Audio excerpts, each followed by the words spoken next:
Welcome back, guys. In this new video, I will be showing you how to generate the front elevation and the end elevation for this roof. Right? So here we have a hip roof. Yeah.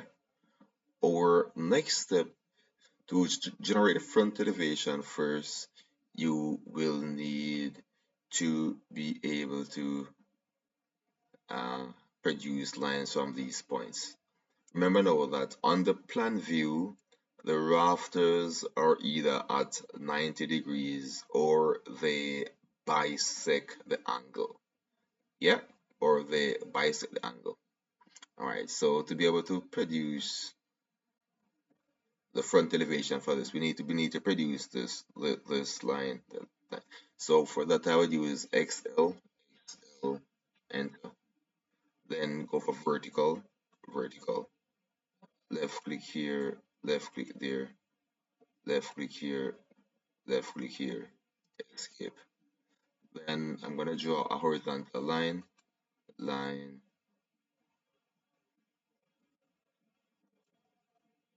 turn on ortho.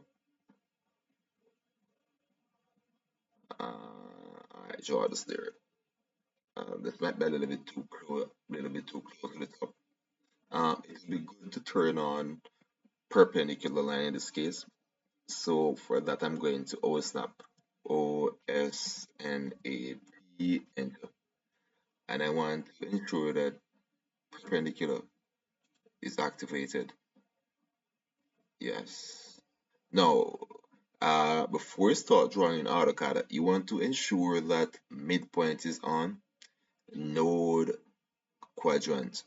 In some cases, perpendicular and intersection. You might need tangent as well, depending on what you are drawing. Yeah, so that is good. Now I'm gonna bring this in a little bit to there. See?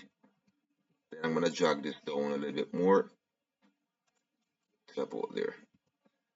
My next step is to draw a line from here at the angle that I want the pitch to be.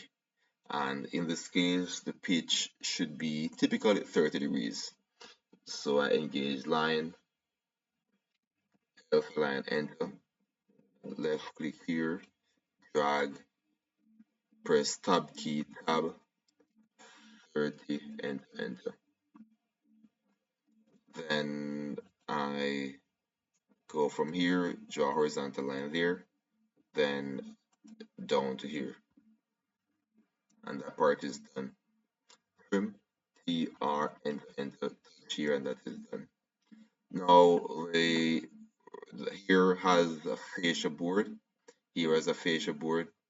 So I'm gonna use line, click here,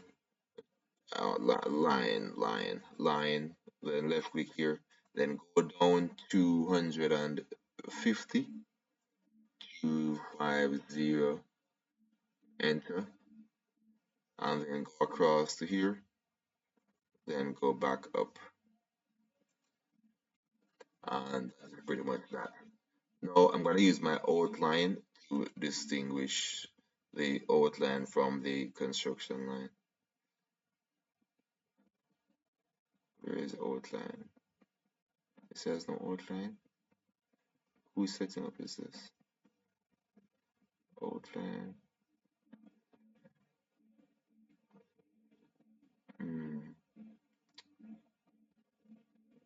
Alright. Oh, I see a roof here.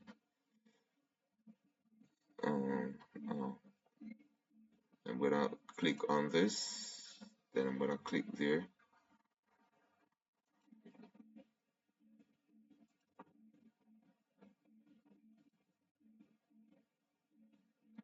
Then I'm gonna use rectangle, REC, enter. Then left click here and left click there. And that is the roof outline. Now I want this to have some line with thickness, so I'm gonna increase that. Properties, line width thickness. I want this to increase to 0.35.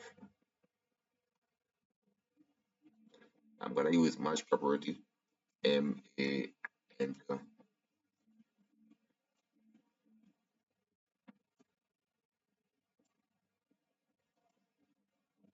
and let's click that, click this,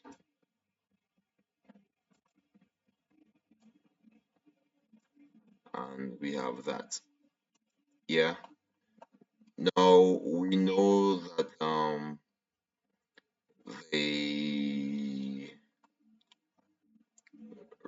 the the wall should be someplace here. So I'm gonna use line. Could use circle as well. Line, left click here. I could use a circle. C, enter. Click here. Go 450, 450, enter. Spacebar to reactivate. Click here. 450, enter. Then I'm gonna draw a line from here down, line here down at about let's use 2700, 2700, enter. Then go across here. Then probably we track this point here. Click, then go up, enter, and this have been it. Let me just measure this to see if this is where I want it to be. Spacebar one more time.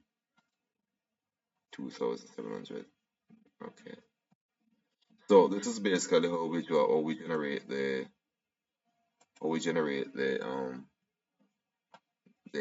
front elevation for this. We could generate the end elevation for this as well by drawing a line here at line here at 45 degrees. So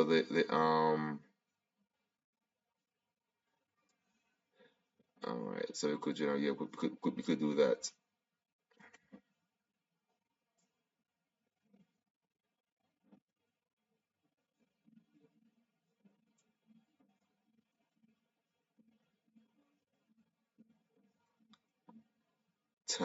Tab 45, tab 45, enter, and we will then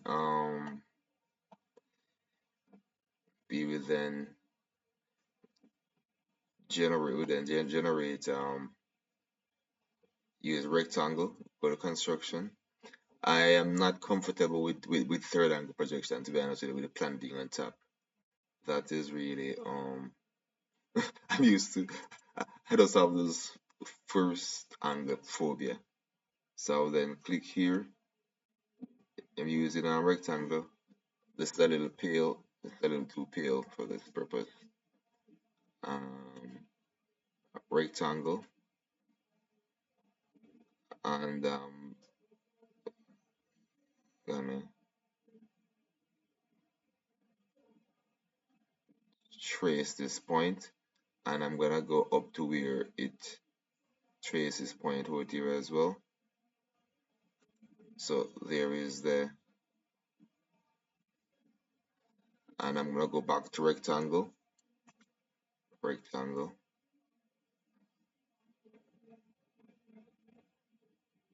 and I'm going up here, then trace this point, and hit space bar, come back here, go up to this point, then go across, trace that, and the top of the rectangle is now created. I'm going to my outline, going to the roof, and I will be joining these using polyline here, there, there, and here, and I could use rectangle again to get the lower part down here, I could do that. I could do that. Um, yeah, and this distance here, so I will be drawing a line here, line here down. Um, I probably use rectangle to.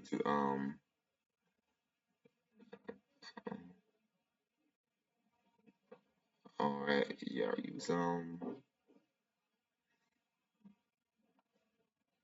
could generate it from this, but I could generate it from this rectangle from here down to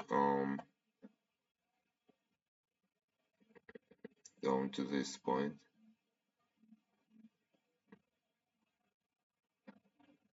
Yeah, and I would then use that point, then use rectangle, click here, and click. Oh, no.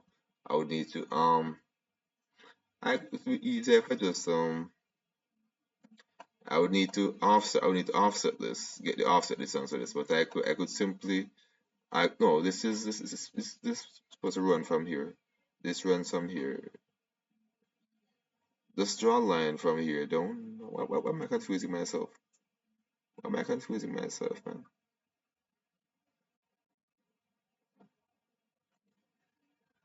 Then trace this down here. Why am I confusing myself? And then I'm going to delete this.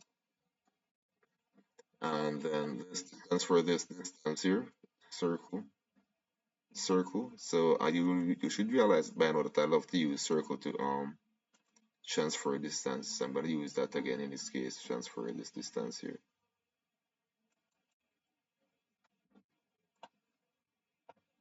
Line, use the line